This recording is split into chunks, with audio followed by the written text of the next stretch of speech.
these things that induce trance often are multi-rhythmic or multi-timbral. It's usually not just...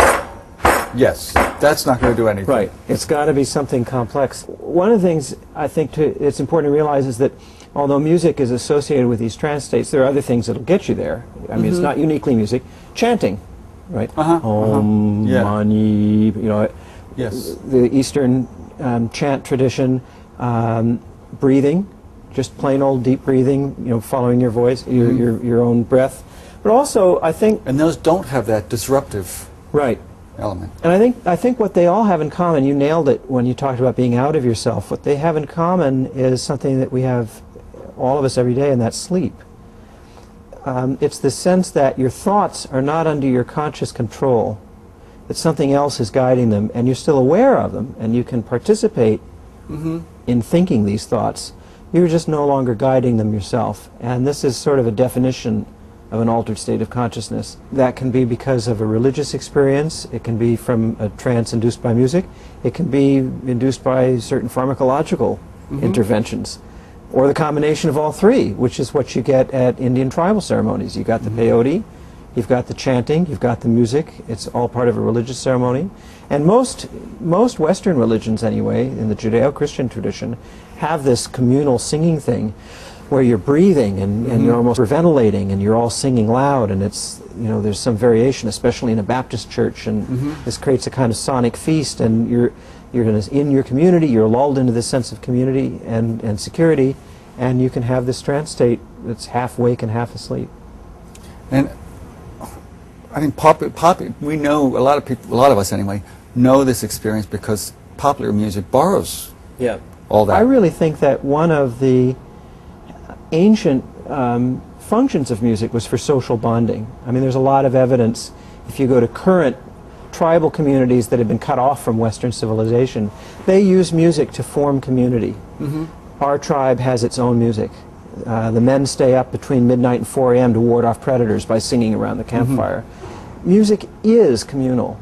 I think, and in fact, it's almost ironic that today, where technology and culture have taken us, is that we all have our little earbuds and we listen to music in private, given that for tens of thousands of years, the only way that music was ever experienced by humanity was communally.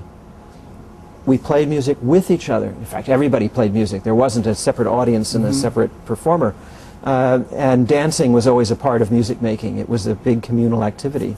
Now, where we are is that we listen to music by ourselves, and when we go to concerts, we sit with our hands folded politely in our lap, for classical concerts anyway. And even at rock concerts, you know, people don't always get up in the aisles and dance. They feel some inhibition about that, and I think that's counter to our nature.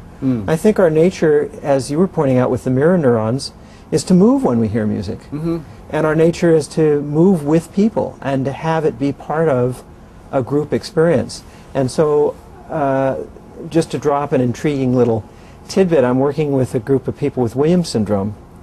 They have a genetic abnormality, and they stand in contrast to people with autism who have a different kind of abnormality that's probably genetic. People with autism are very shy and antisocial, and they don't seem to really understand music.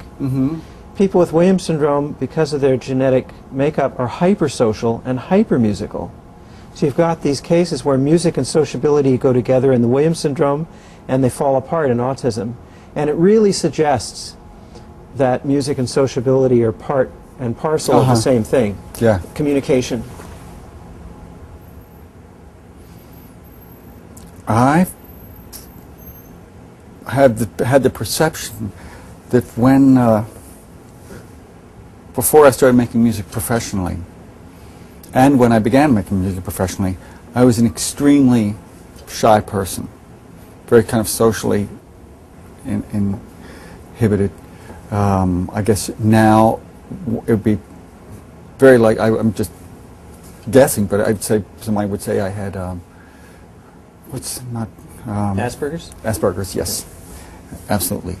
And I thought, yeah, probably. I feel that about myself sometimes. But I thought, you know, I think I used music to kind of, maybe I just outgrew it, 'Cause I think that happens to some extent. But I also think I used music to find a way, as a tool, as a real tool, to find my way into engaging socially. It's really, you know, like a hammer or a pair of pliers. It was a tool.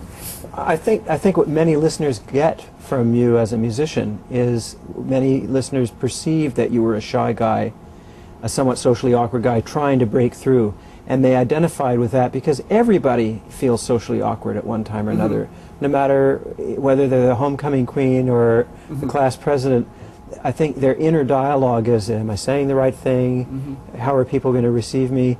And I think the strength of your musicianship and artistry was that you were able to lay that out in the open in such a way that people saw in them the struggle in you to be social, and it came out in your music, it came out in your stage presence, in the persona that is David Byrne. And I think that was a powerful thing. And then I wondered, so if I heal myself, what do I have to say? What's left to do? Never mind. That's right, well, that's another whole thing. You probably don't feel 100%. No, I don't feel. No, I don't feel there's always stuff to do. And there's always and there's always stuff to say, and there's always things that engage me. There's that get me excited. I'm so far from healing myself that I don't even entertain that.